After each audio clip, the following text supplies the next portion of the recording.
What about the world we both believed in? What about the word that made it so? What about your blood boiling creases? When you're just aching for her love. What's going on, everyone? RG here, and welcome back to a brand new Sims 4 speed build on the channel, people. Welcome, welcome. I hope you're all doing amazing. And today I've got for you a brand new business in the Sims 4 game. Yes, we're making it with the brand new, well, it's already not really brand new, but it's new, businesses and hobbies pack. And today we're gonna make a junkyard. Now, to be honest, I think this is one of the best businesses to start with as a small venue business, or how they call small business venue. It's just cheap to run, and in the bit I'm gonna get into how much it costs. And let's face it, how many times you were like, I need an upgraded item, like upgrading item, and I'm not quite sure, should I order it from the website? Like, what the hell is that? What the Sims were thinking of you go to the PC and order an upgrading item to upgrade your crib or whatever. So no, with this build, you can actually go and scavenge for your upgrade item that you want to get. You can also have like a full day, you know, visiting this place. Or, of course, you can run this place as the owner. Now, before we getting into how to run it, how to set it up, how much it's gonna cost you, and go on, let's go with the basics. Numbers, where we are, what to do, and go on. So this is a 30 by 20 lot built in the Green Harbor, I think it's called, right? The Green Harbor, the Eco Lifestyle map. And remember, from time to time I'm gonna do some stops to explain what's going on. So currently, right now, you can see me creating the exterior fence, and I really wanted it to feel like it was built over time and it's not like consistent. So I was using a lot of fences and a lot of metal walls that are basically like different height walls in the game. And yeah, I just wanted to feel like it was built with time and not like, you know, just being placed. But yeah, so 30 by 20 in Green Harbor. And yes, for this build specifically, I actually had to change the footprint, I think it's called the footprint, right? Of the place to green, because I wanted to look good and not nasty and stuff like that. And yeah, so this is where we are, and it is built on the, I think it's called the Port Promise, right? The Port Promise section, which is on the top, I want to say the top middle, can be? No, yeah, it is the top middle section of the map. So this is where it's built. You can place it in another location, 30 by 20. I do believe it's gonna fit in any 30 by 20 lot in Green Harbor. But if you want to have it authentically where I placed it, it is exactly where the bar used to be. So yeah, just let you know where it is. And as you can see right now, I'm just like making the general shape of it. And in a bit right now, you're gonna see the grinder. And boy, oh boy, people, this is one of the best things that I made in this build. I think this is the crown jewel of this build. It's the grinder. Now, there were some trouble with the grinder, and you won't believe that, people. This build was this close actually from not being released to you. Yes, you know why? Because of that item right there, the sickle. The sickle is an item I do believe came with either the last pack, I think, I want to say, but I'm not quite sure about it. And it's also irrelevant, but I just left that in the process of the lot creation, just because I wanted you to see how I created the grinder, which is supposed to be like the grinder where you throw stuff, right? It's gonna chop them and make them like a big pile of well, you know, junk, and from there you can do whatever you want with them. But yeah, I just wanted to create a grinder, and that grinder over there, the sickle item, caused the game to crash. Now, before you move on to the next video saying, wait a minute, this is unusable, no, it is. And that is the beauty part of it. And you know what? Because of that, I will highly appreciate that you're gonna hit the like button and subscribe to the channel if you want to see more builds just like this. Because even though this grinder, when I was trying to make the cinematic for the build, it was not working, I did manage to figure out how to fix that, because the game actually froze, it crashed, I could not make my sims that I want to use in the cinematic that you saw at the beginning, I couldn't make them come over here and actually do the cinematics to show you how it looks. But I figured it out, and I actually had to take down those sickles and change the items. Of course, someone's sending me something when I'm recording. Come on. Anyway, I managed to find out how to fix it, and I had to change the sickles to the machete item. Now, the machete item is an item from, I want to say, Outdoor Living. Is it Outdoor Living? I think it's Outdoor Living. And it still costs 0.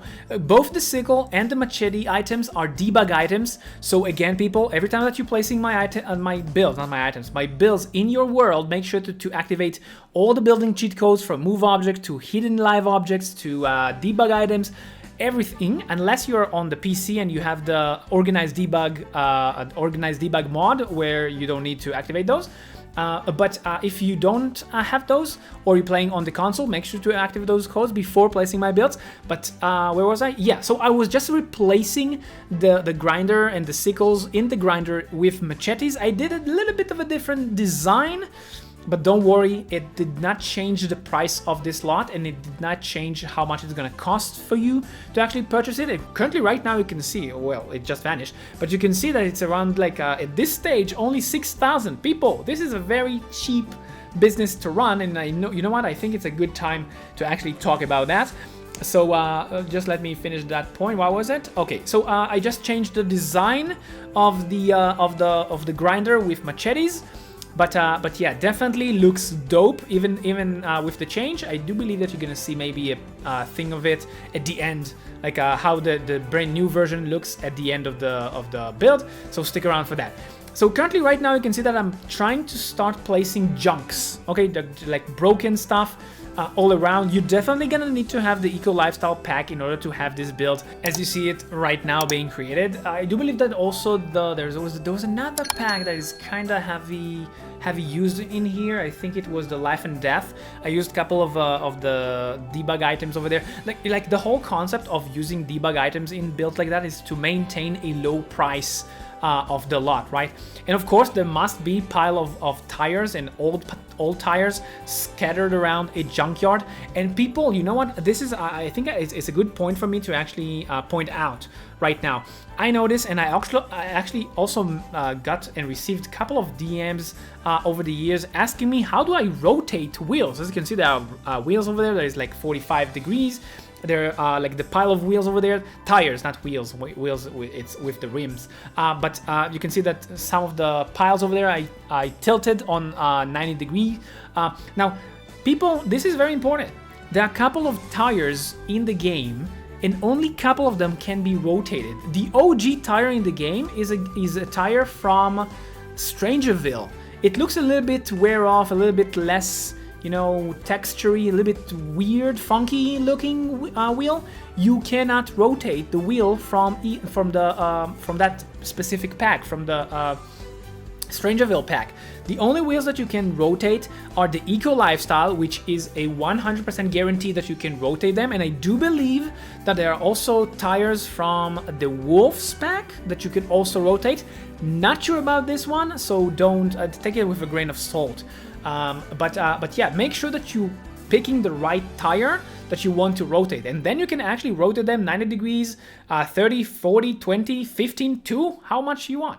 And currently right now there's another pile of junk over here, and this one is just for the look and the vibe of the build. Don't look at it as something that that's gonna be usable. However, in a bit, you're gonna see another section that is, I think that's where I'm gonna talk and explain about the build itself. There we go. Okay, let's go for it. Let's go for it. No moment for a break.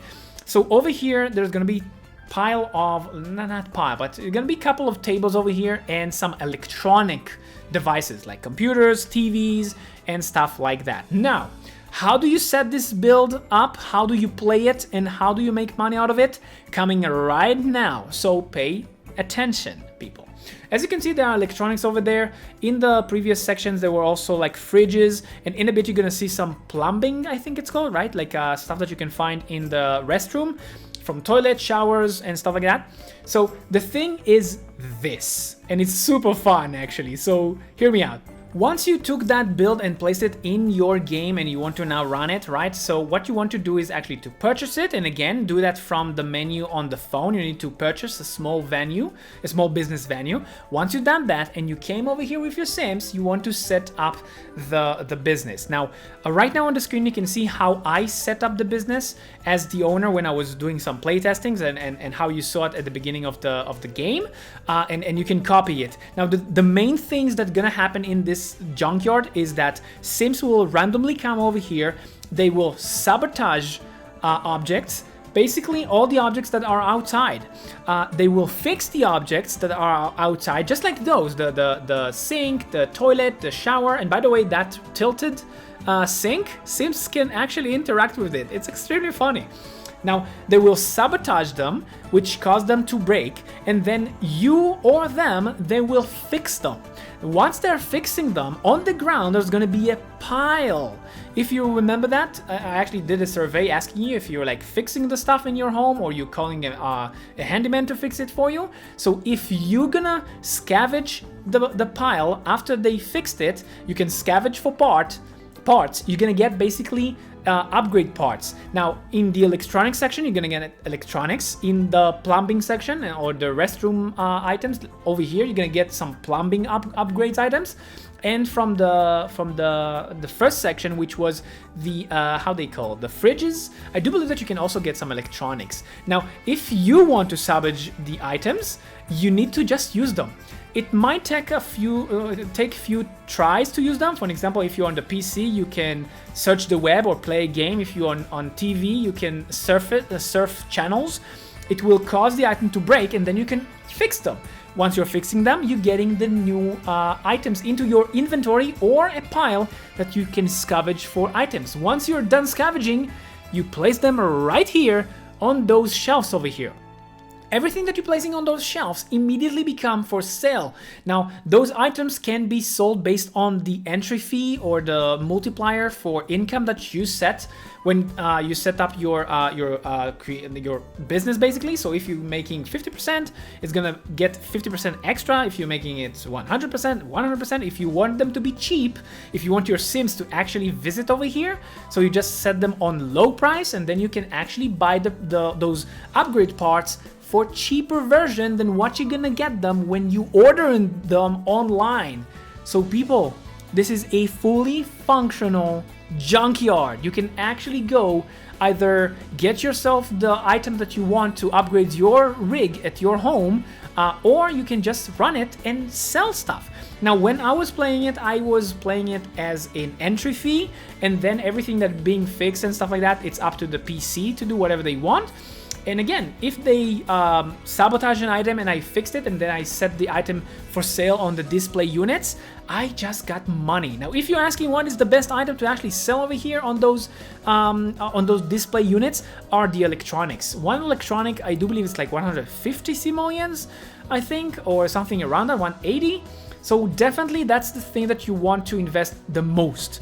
So yeah, people, this is how you're gonna run a junkyard in the Sims 4 game.